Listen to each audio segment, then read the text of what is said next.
We have Donald Trump Jr., who was in court again this morning. There he is. You hear the protesters chanting, crime family, and that is basically what these people are, a crime family, a very dumb crime family. While Donald Trump sits in the Oval Office claiming to serve the American people, an entirely different operation is allegedly running in plain sight, and it involves his own sons. Donald Trump wants the country to believe he's focused on leadership, policy, and national strength. But behind the scenes, the Trump name is once again at the center of what critics are calling one of the most aggressive corruption schemes in modern American history. This isn't internet rumor. This isn't fringe speculation. This is documented by congressional inquiries, investigated by federal authorities, and unfolding right now. And yet, much of the mainstream media barely whispers about it. So let's talk about it. The Gambozos, if you will, and Don Jr., he's so embarrassing. He's on the stand, he's testifying in this $250 million fraud trial, and he has to compliment. He said his father is an artist. According to multiple reports, while Trump appears on television projecting authority and control, his sons, Donald Trump Jr. and Eric Trump, are allegedly tied to a sprawling, multi-billion-dollar cryptocurrency operation. A venture critics say was fueled by influence peddling, foreign money, and political leverage. And the most shocking part?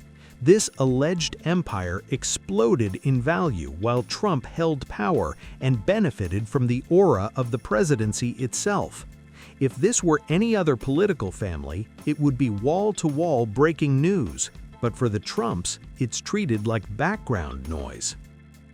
The story began bubbling into public consciousness not through investigative journalism, but through late-night comedy.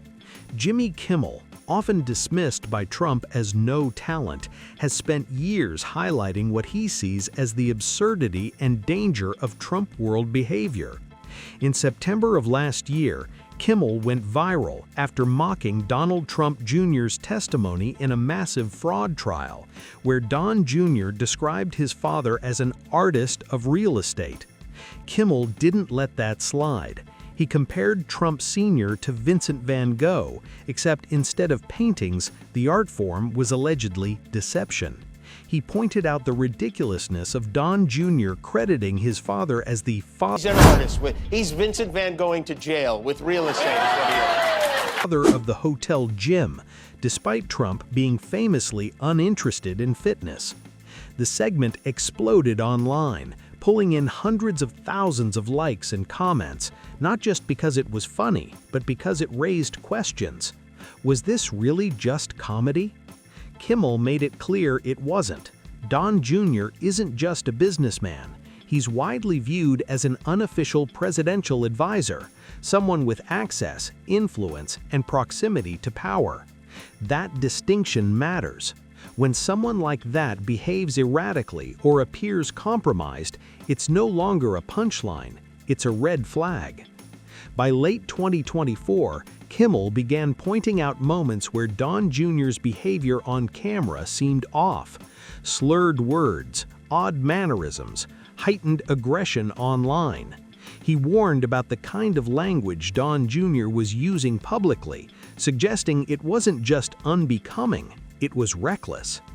Then came 2025. In a 10-minute monologue that sent shockwaves through political media, Kimmel connected dots others were avoiding. He openly discussed business ties between Don Jr., Eric Trump, and Saudi Crown Prince Mohammed bin Salman, a figure linked to the murder of journalist Jamal Khashoggi. And what business were they allegedly involved in together? Cryptocurrency. When a late-night comedian can map out a corruption trail more clearly than cable news, something is deeply broken. According to investigations cited by outlets like the Financial Times and reports verified by the House Judiciary Committee, Trump-linked crypto ventures skyrocketed in value throughout 2025. The numbers are staggering. Over $1 billion earned in under a year, roughly $800 million in income in just 6 months, a total valuation reportedly reaching $11.6 billion by December 2025. Let that sink in. All while Trump occupied the presidency or leveraged its influence, and all while his family denied wrongdoing. Their lawyers insisted the sons did nothing wrong and gave nothing of value. Ivanka Trump was removed from the case. They argued the boys don't belong in it either. But here's the problem. Money doesn't appear out of thin air, especially not billions of dollars, especially not from foreign investors, opaque crypto structures, and political proximity. When Kimmel laid this out on national television, Trump responded exactly how he always does: rage. At midnight, he erupted on Truth Social, attacking Kimmel personally, demanding he be removed from the air, calling him irrelevant. And that response told critics everything they needed to know. If the President of the United States is losing sleep over a comedian, it's not because of jokes, it's because of exposure.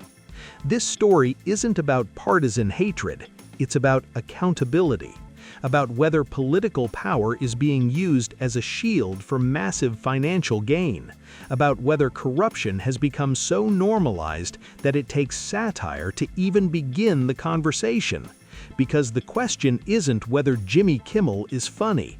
The question is, why does a comedian seem to be the only one willing to say this out loud?